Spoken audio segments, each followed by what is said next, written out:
வணக்கம் உறவுகள், நண்பர்கள், தமிழ் சொந்தங்கள்லாம் நீங்கள் எப்படி இருக்கிறீங்க? நான் நல்லா இருக்கிறேன். அதேபோல் நீங்களும் சுகபலத்தோடு இருக்க நான் இறைவனிடம் பிரார்த்தனை பண்ணிக் கொள்ளுகிறேன். அதேபோல் நேற்றைய தினத்தில் கிறிஸ்மஸ் ஆராதனைக்கு சென்று அருள் பிரதருடைய சபையில் நான் கிறிஸ்மஸ் ஆராதனையை பார்த்திருந்தேன். அது நல்லபடியாக இருந்தது. அதேபோல் அவர்களுக்கும் நான் நேற்றைய தினத்தில் வீடியோக்கள் எடுத்து அதுகளை அவர்களிடம் கொடுத்துவிட்டு என்னுடைய இடத்துக்கு வரும்பொழுது நல்லபடியாக நேரங்கள் சென்று விட்டது. நேற்றைய தினத்தில் நான் பரிசில் நீங்கி வருவதற்கு ரெயின்கள் அதுகளெல்லாம் கொஞ்சம் சிரமமாய்த்தான் இருந்தது. அது ஒரு பக்கம் கடந்து போட்டும் காலையிலேயே வேதத்தை எடுத்து பார்த்தால் பவுல் அடிகளார் பெரிய விடயங்களை பேசி கொண்டிருந்தார். அது மிக மகிழ்ச்சியாக இருந்தது. அதை பார்க்கும் பொழுதும் மனசுக்கும் கொஞ்சம் என்ன சொல்வது, ஒரு தைரியமும் ஒரு சந்தோஷமும் வந்திருந்தது. எப்பொழுதுமே நான் தைரியமாகத்தான் நடந்து கொண்டிருக்கிறேன். அதேபோல் சிலர் எடுத்து என்னுடைய கிறிஸ்துமஸ் வாழ்த்துக்கள் தெரிவித்திருந்தீர்கள். சிலர் மெசேஜ் எழுதியிருந்தீர்கள். அதேபோல் சந்திரன் எனக்கு லண்டனிலிருந்து காலையிலேயே நேற்றைய தினம் எடுத்து, அண்ணா எப்படி இருக்கிறீர்கள், சுகமாக இருக்கிறீர்களா, குடும்பங்கள் எல்லாம் விசாரித்ததாக சொல்லுங்கள், குடும்பங்கள் எல்லாம் எப்படி இருக்கிறது, நான் நல்லபடியாக இருக்கிறேன், நீங்கள் எப்படி இருக்கிறீர்கள் என்று கேட்டு கதைத்தான். அவனுக்கு உண்மையிலேயே என்னுடைய பிந்தின இன்றைக்கு 26ஆம் தேதி என்றாலும் எனக்கு எல்லா விடயத்திலும் என்னோட கதைத்தவர்கள் வாழ்த்து போட்ட எல்லாருக்கும் கிறிஸ்மஸ் நல் வாழ்த்துக்கள். அதேபோல் நேற்றைய தினத்தில் நான் ஒவ்வொரு விடயங்களையும் செய்து கடந்து வரவே நேரம் சரியாக போய்விட்டது. நேற்று காலையிலேயே 6 மணிக்கு எழுந்து இங்கிருந்து சென்று ஒவ்வொரு வேலைகளையும் செய்ய என்னுடைய நேரம் சரியாக இருந்ததால் தான் நான் நேற்று ஃபேஸ்புக்கில் எந்த பதிவும் வைக்கவில்லை. இன்றைய தினத்தில் உங்கள் எல்லாருக்கும் இந்த பதிவு வர நீங்கள் பாருங்கள். அதேபோல் யூடியூப்பும் நல்லொரு நிலையில் ஓடிக்கொண்டிருக்கிறது. யூடியூப்பை நீங்கள் பாருங்கள். அதேபோல்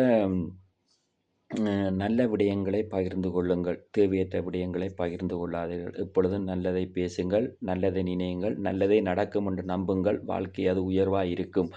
அடுத்தவர்களோடு போன் எடுத்து முரண்படுவது, மண்டைப்பழுது, அப்படி இப்படி கதைப்பது எல்லாம் நிறுத்துங்கள். மண்டைப்பழுது என்று சொன்னால் இங்கே நல்ல டாக்டர்மார் இருக்கிறார்கள் இந்த நாட்டில். அவர்கள் நல்ல மருந்து தருவார்கள். அது எங்களை சுகபலத்தோடு வைத்திருக்கும். அதனால் நீங்கள் நல்லபடியாக இருங்கள். சட்டங்கள் மிகவும் இறுக்கமாக வந்து கொண்டிருக்கிறது. நீங்கள் எல்லாரும் மிக கவனமாக நடந்து கொள்ளுங்கள். எந்த விடயமாக இருந்தாலும் கவனமாக நடந்து கொள்ளுங்கள்.